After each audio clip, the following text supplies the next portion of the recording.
Hello and good morning dear student, कैसे हैं आप लोग। आई होप आप जहां भी होंगे अच्छे होंगे। चलिए बच्चों, हम लोग क्लास 12 बोर्ड एग्जाम टर्म 1 के रिगार्डिंग बात करने की बात किए थे कल।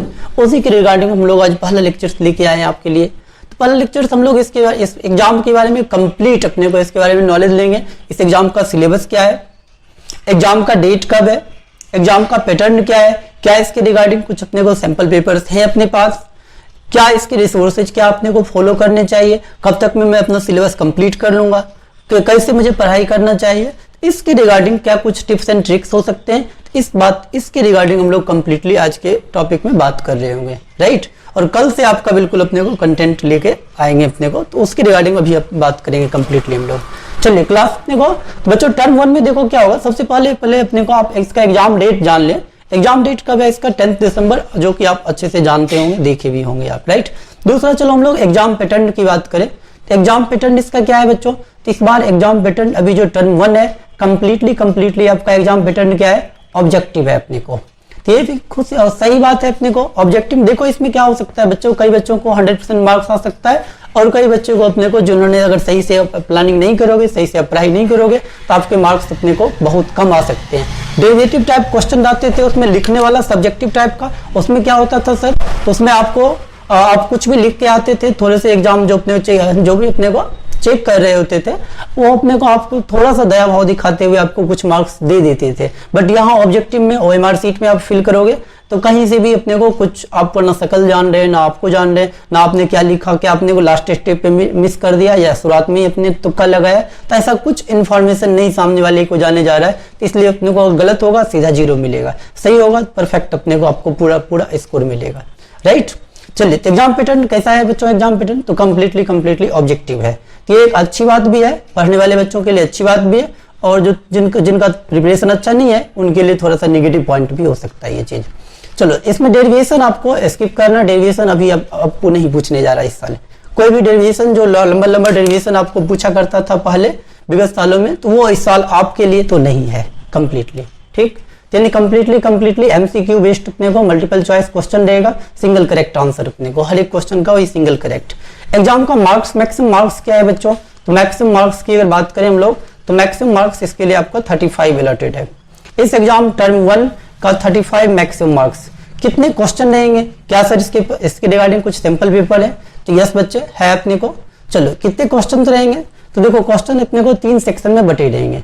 सबसे पहला सेक्शन 1 में कितने बच्चों क्वेश्चन रहेंगे, तो 25 ऑब्जेक्टिव क्वेश्चन रहेंगे। ऑब्जेक्टिव क्वेश्चन कितने 25, उसमें से आपको क्या करने हैं, आपको 20 अपने को इसमें से सॉल्व करने हैं, 20, ठीक। सेक्शन 2 इसमें कितने क्वेश्चन, इसमें रहेंगे 24 क्वेश्चन रहेंगे, ये भी बिल्कुल ऑब्जेक्टिव पैटर्न का। और यहाँ पे कितने आपको करने हैं, यहाँ से भी आपको 20 क्वेश्चन करने हैं।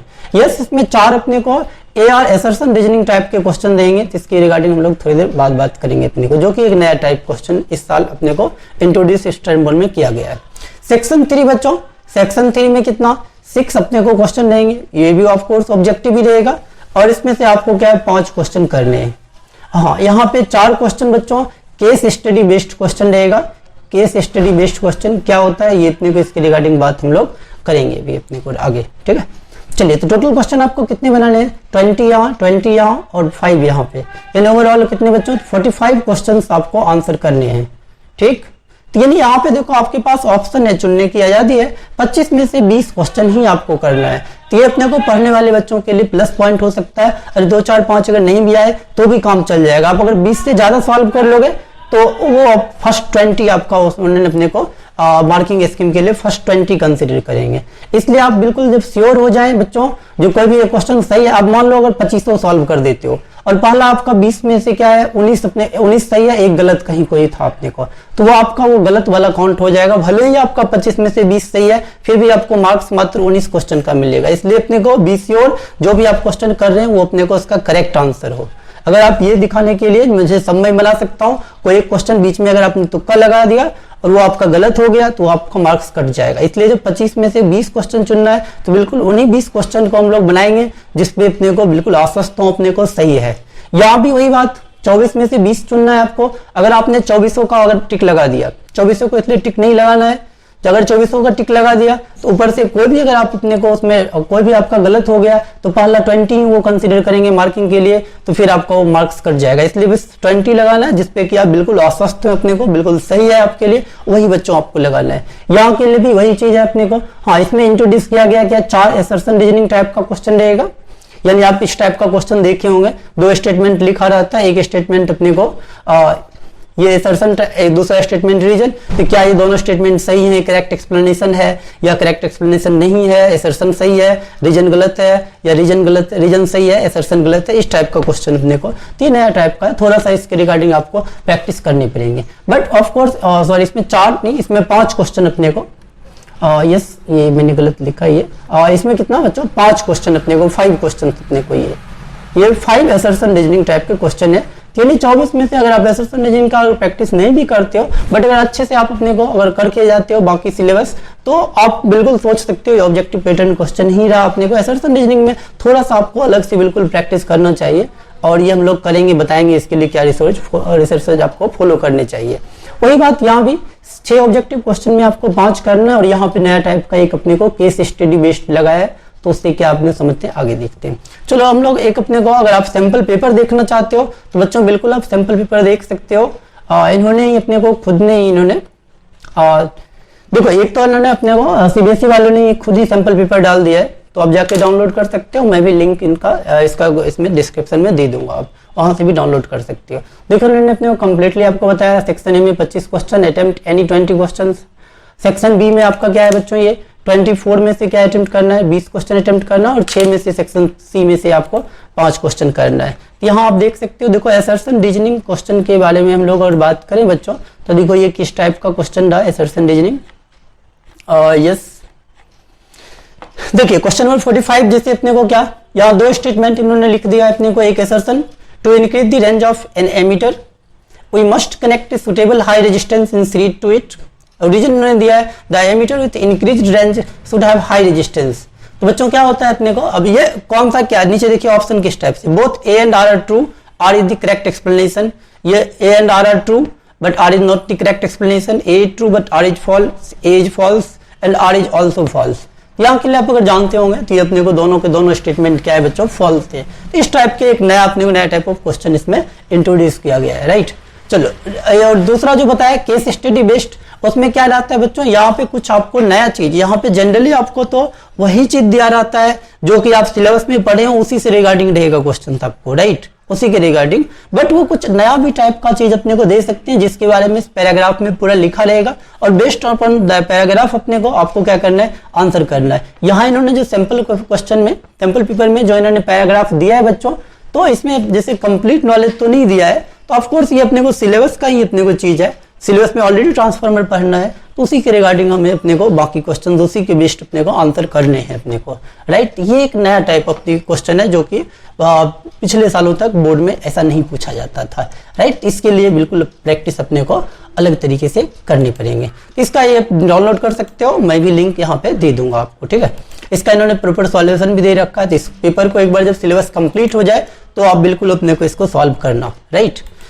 चलो इसका नेक्स्ट पॉइंट पे चले हम लोग। अब चलते हम लोग बात करते हैं रिसोर्सेज क्या फॉलो करने हैं अपने को, क्या रिसोर्सेज रखने हैं, क्या पढ़ने हैं अपने को। तो देखो रिसोर्सेज के लिए सबसे पहला तो आपके पास बच्चों एनसीईआरटी होनी चाहिए अपने को।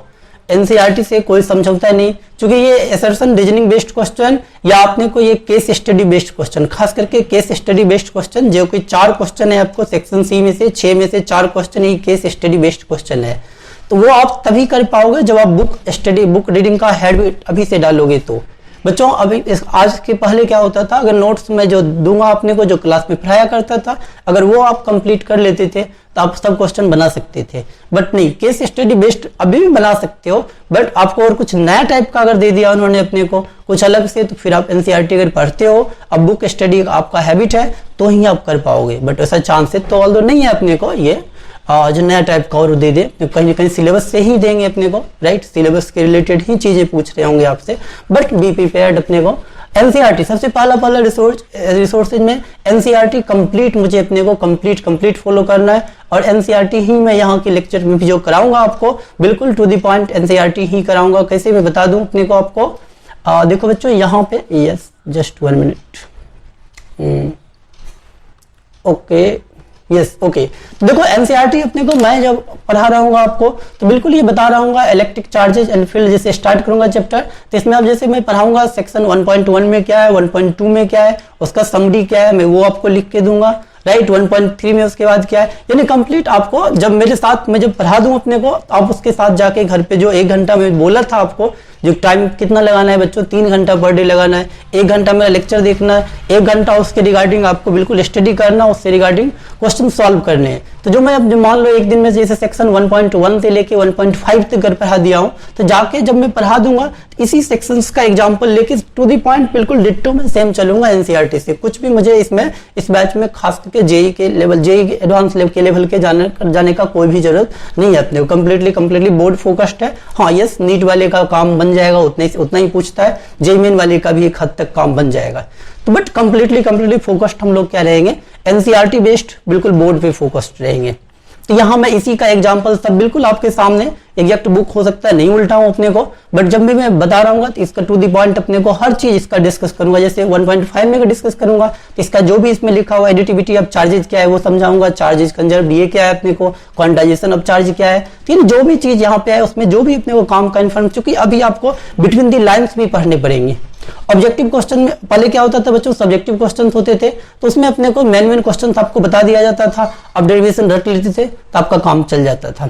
बट अभी आज के डेट में ऑब्जेक्टिव क्वेश्चन बनाने जा रहे तो कहीं से भी बना सकते हैं objective question, between the lines भी क्वेश्चन बना सकते हैं। इसीलिए बच्चों 100% मार्क्स अगर आपको लाना है तो एनसीईआरटी पढ़ना ही पढ़ना है आपको। कोई भी बोले, कितना बड़ा यूट्यूबर बोले, कुछ भी बोले, नहीं पढ़ना है तो उसको अलग कर दो, साइड कर दो अपने को, राइट।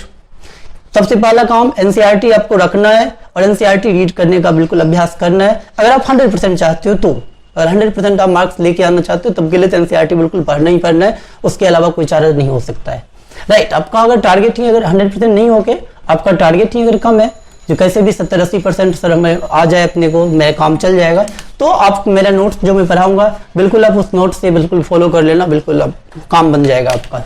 जो पढ़ाऊंगा सिर्फ आप नोट्स अगर जो जितना लिखूंगा वो मैं साथ में आपको प्रोवाइड भी कर दिया करूंगा नोट्स वो, तो अगर नोट्स से सिर्फ आप नोट्स पढ़ लोगे तो ठीक है, आपका काम बन जाएगा अपने को, आप 80 to 90% तक पहुंच सकते हो अपने को। बट आपको 100% के लिए मैं फिर से अगेन स्टेप डाल रहा हूँ, अभी से पढ़ना शुरू करो, क्योंकि केस स्टडी आपको उस केस स्टडी बेस्ड सवाल अपने को तभी कर पाओगे जो आपको पढ़ने की हैबिट रहेगी अपने को, राइट। तो दूसरा रिसोर्सेज क्या रहेगा, नोट्स। एनसीईआरटी में क्या क्या बच्चों, एनसीईआरटी में बता दूं, थ्योरी अपने को एग्जाम्पल और नॉर्मल एक्सरसाइज, एडिशनल एक्सरसाइज करने की जरूरत नहीं है।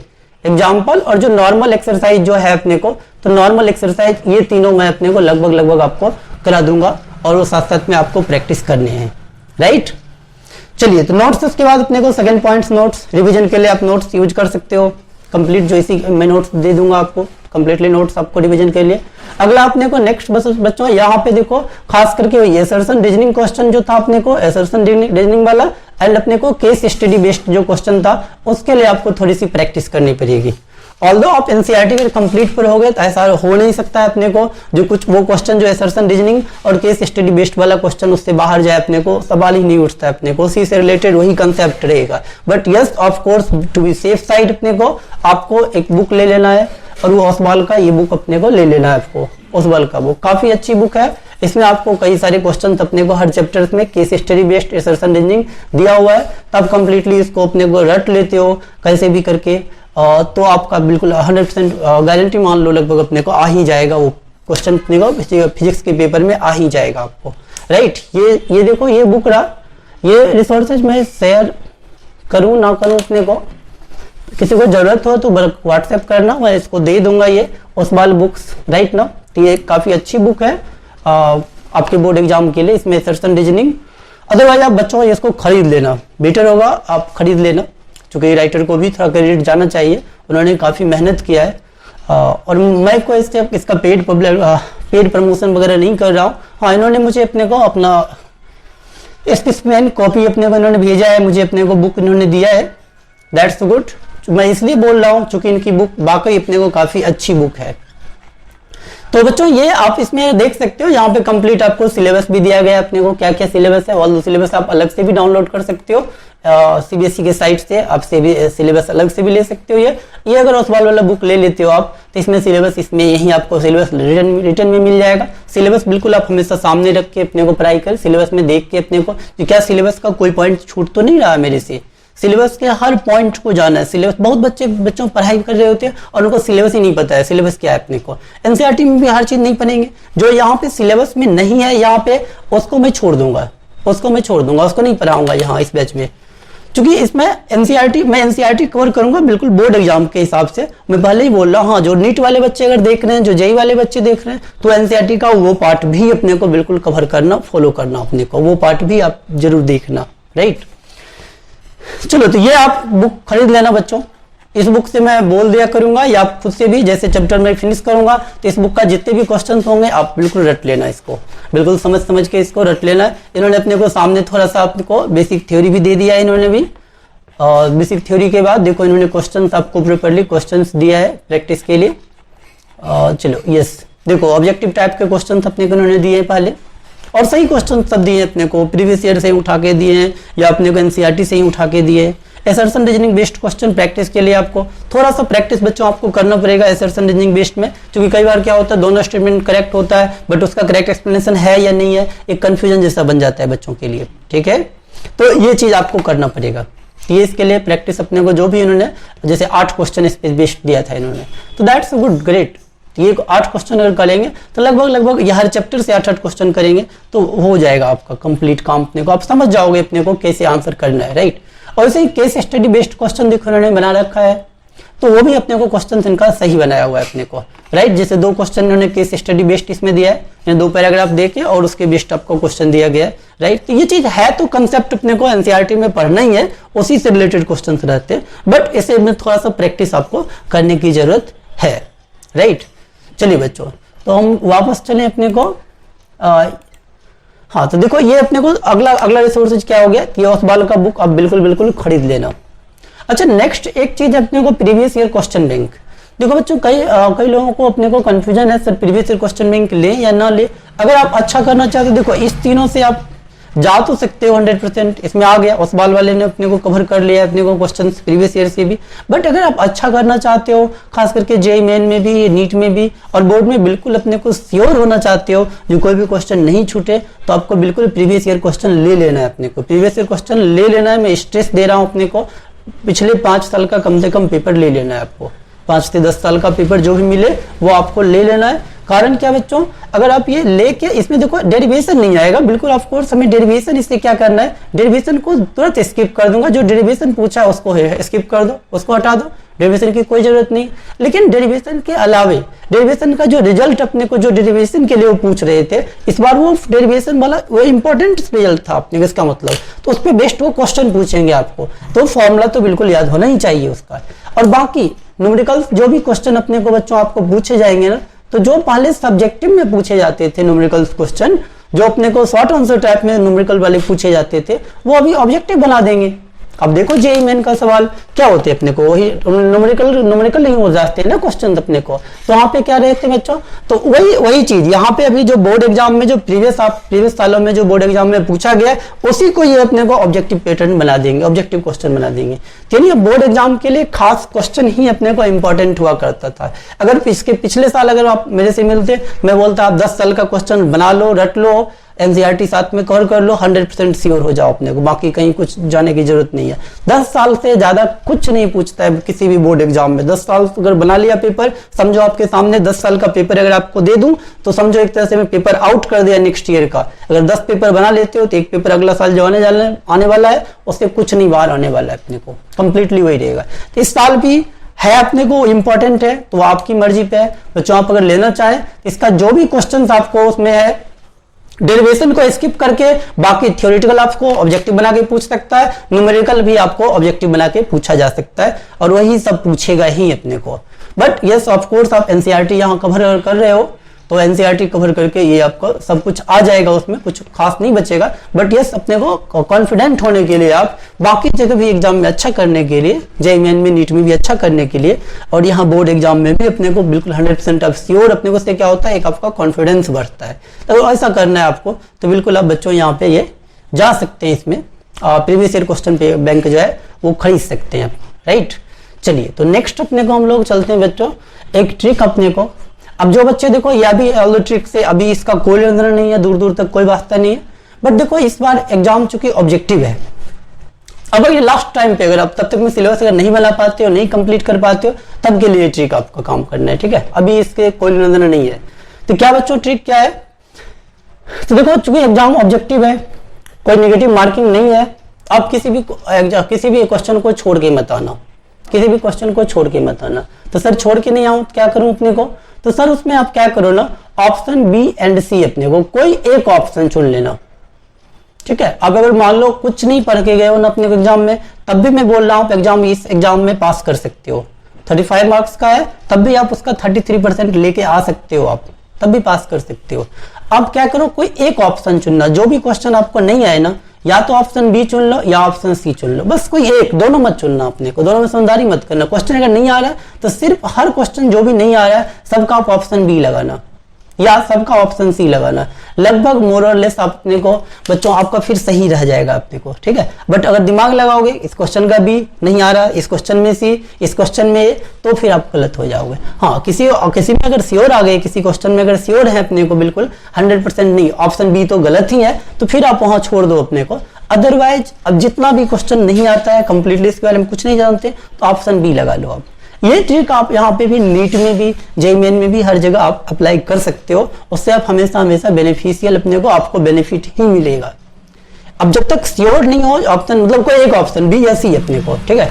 ऐसा देखा गया ज्यादा करके ऑप्शन ए और डी कम ही रहता है, ज्यादा करके ऑप्शन बी और सी ही रहता है। यानी कोई एक ऑप्शन अगर उठाओगे तो उससे आप अपने को 33% से ज्यादा मार्क्स लेके आ जाओगे आप, राइट। ये आप बिना पढ़े हुए भी पास एग्जाम तो कर सकते हो, ऑब्जेक्टिव एग्जाम को बिना पढ़े पास कर सकते हो ये, राइट। ओके चलो लास्ट एक टिप मैं देना चाहूंगा आपको। अब रात में जो अपना टाइम बर्बाद करते हो ना बच्चों, रात में क्या टाइम बर्बाद करते हो, रात में जब आप सोने जाते हो तो हाथ में मोबाइल लेके ही सोने जाते हो, और वहाँ बेड पे आराम से लेटे हुए अपने को मोबाइल चलाते हुए आप सोते हो, मोबाइल हाथ में लेके देखते देखते नींद पड़ना। ये आदत बच्चों आप अपने को इस पे सुधारो। अगर अगले 1 महीने के लिए आपने अगर ये आदत छोड़ दिया, अगले 1 मंथ के लिए इस टाइम पे आप ये बिल्कुल एक रूटीन बना लो। अगर ये आदत आपने छोड़ दिया, और ये रात में बिल्कुल सबका, मैक्सिमम लोगों का यही हैबिट है, जो सोने गए हाथ में मोबाइल लेके सोने जाते हैं, और वो उस टाइम पे मोबाइल देखने का एक अलग ही फील आता है, एक अलग ही मजा, आपको आप अलग ही मजा ले रहे होते हैं। तो ये मजा बस हटा देना है अभी अपने को, अगले 1 मंथ के लिए मजा छोड़ देना। आप अपना एक रूटीन बनाए, जो 7 PM के बाद मैं क्या करूंगा, मोबाइल नहीं रखूंगा, 8 PM के बाद मैं मोबाइल हाथ में नहीं रखूंगा, जो भी है मैं किताब पढ़ते पढ़ते सो जाऊंगा। तो ये अगर अगले 1 मंथ के लिए आप अगर रूटीन बनाते हो तो फिर आपका सिलेबस अच्छे से कंप्लीट हो जाएगा। जैसा मैंने बताया है, इसको आप फॉलो करना मेरे साथ, 100% आप बना के आओगे। चूंकि उसमें भी ऑप्शन है अपने को, 25 क्वेश्चन में मात्र 20 बनाना है, 24 में मात्र 20 बनाना है, 6 में मात्र 5 बनाना है, तो आपके पास ऑप्शन है चुनने का। अगर एक आध क्वेश्चन नहीं भी आया तो भी आप 100% मार्क्स लेके श्योर लेके आओगे 100%। तो इस बार बिल्कुल कई बच्चों का, सिर्फ आपका नहीं, कई बच्चों का 100% मार्क्स आएगा अपने को, 100% मार्क्स आएगा। तो उसमें भी मैं चाहता हूं आप भी रहे। अभी तक लास्ट एग्जाम, मान लो क्लास 10th में आपका अच्छा एग्जाम नहीं हुआ था, वहां अच्छे मार्क्स नहीं आए थे, तो वो सब भूल जाओ अपने को, उससे कोई फर्क नहीं पड़ता है। पिछला रिकॉर्ड आपका क्या था उससे कोई लेन देन नहीं है, आगे का अपने को फ्यूचर क्या होगा, प्रेजेंट में आप कैसे कर रहे हो, वही आपको बताएगा फ्यूचर आपका क्या होने वाला है। अब प्रेजेंट पे अपने को काम कर सकते हो, ना फ्यूचर पे ज्यादा काम कर सकते हो, ना पास्ट में काम कर सकते हो। प्रेजेंट आपका क्या है, पास्ट में क्या हुआ था उस पर ज्यादा टेंशन बिल्कुल नहीं लेना है। अरे अभी देखो ना, कल ही क्रिकेट मैच था ना आपका इंडिया और पाकिस्तान के बीच, पास्ट रिकॉर्ड क्या था, हमेशा वर्ल्ड कप में इंडिया जीतते आता था, हमेशा इंडिया जीतता था। बट क्या हुआ, कल इंडिया जीता क्या, नहीं ना। पास्ट रिकॉर्ड से कोई नजर नहीं है, प्रेजेंट आप क्या कर रहे हो, प्रेजेंट आपने कैसा अपने परफॉर्म किया उस पर डिपेंड करता है। और अगले 1 मंथ के लिए आपको थोड़ा सा अपने तरफ से बिल्कुल एफर्ट देना पड़ेगा। अगर आप ऐसा करते हो तो आप लाइफ टाइम के लिए अपना स्कोर लेके आते हो। क्लास 12 बच्चों काफी एक इंपॉर्टेंट पड़ाव है, जिसका कि मार्क्स आप अगर MBA वगैरह में एडमिशन लेते हो तो उसमें आपका क्लास 12 का मार्क्स भी देखा जाता है। कई लोग आपको बोलेंगे अरे एक एग्जाम का मार्क्स कुछ नहीं डिसाइड करता है, बहुत कुछ डिसाइड करता है। ऐसे ही करके आप हर एग्जाम को धीरे धीरे छोड़ते जाते हो, राइट। अगर आप इसमें अगर 100% मार्क्स लेके आते हो, 95% प्लस मार्क्स लेके आते हो, तो उससे आपका कॉन्फिडेंस बनता है जब आगे लाइफ में बहुत अच्छा कर सकते हैं आप। यहाँ पे कर लिए, बाकी जगह भी कर सकते हैं। तो ये कॉन्फिडेंस, ये अपने पे विश्वास और छोटे छोटे स्टेप्स आप बिल्कुल अपने को, ये स्टेप्स तो बिल्कुल उठा ही लेना आज से। ये स्टेप रात को अपने मोबाइल बिल्कुल देखना बंद कर देना, याद करना सर ने मना किया था 7 PM या 8 PM कुछ रूटीन बना लो। उसके बाद तुम्हें बुक ही, हार्ड कॉपी ही पढ़ के अपने को पढ़ते रहूंगा और उसी के बाद सोऊंगा अपने को, राइट। चलिए, तो बाकी मैं क्या करूंगा, तो मैं कल से आपको बिल्कुल एक लेक्चर लेके आऊंगा। उस लेक्चर्स में क्या बिल्कुल एनसीईआरटी के हिसाब से मैं चलूंगा। एनसीईआरटी में बिल्कुल सेक्शन 1.1 से शुरू करके ऐसे करके जो सेक्शन रहेगा आपके सिलेबस में, जो है क्लास 12 बोर्ड एग्जाम के लिए जो सिलेबस में है, तो मैं उस वाले सेक्शन को बिल्कुल, उस सेक्शन का क्या सारे पॉइंट है, उसमें क्या क्या लिखा हुआ है एनसीईआरटी, कंप्लीटली एनसीईआरटी डिस्कस करूंगा और लास्ट में नॉर्मल एक्सरसाइज डिस्कस करूंगा, राइट। बट आपके लिए फिर से मैं रिवाइज एक बार कर दूं कंप्लीट, आपको क्या अभी तक मैं बोला हूं। एक तो बच्चों एग्जाम का पैटर्न क्या है, इसको अच्छे से दिमाग में बैठा लो। एग्जाम डेट तो खैर आपको बैठा दिया जाएगा, उसमें तो कोई बात नहीं है। एग्जाम पैटर्न अपने दिमाग में बैठा लो, क्या है, कितने मार्क्स के एग्जाम है। रिसोर्सेज में आप ये बिल्कुल एनसीईआरटी अगर आपके पास अभी तक नहीं है तो आप अपने साथ जुल्म कर रहे हो, एनसीईआरटी जाके खरीद लो। और एक ये बुक भी मैं बोलूंगा बिल्कुल खरीद लो आप प्रैक्टिस के लिए अपने को, राइट। उस बाल का ये बुक खरीद लो, प्रीवियस ईयर क्वेश्चन बैंक, चाहो तो आप छोड़ सकते हो। अगर लोगे भी तो डेरिवेशन हटा के सिर्फ उसका अपने को जो भी ऑब्जेक्टिव पैटर्न टाइप जिससे बन सकते हैं उन क्वेश्चंस को करने हैं अपने को, राइट। चलिए बच्चों, थैंक यू वेरी मच।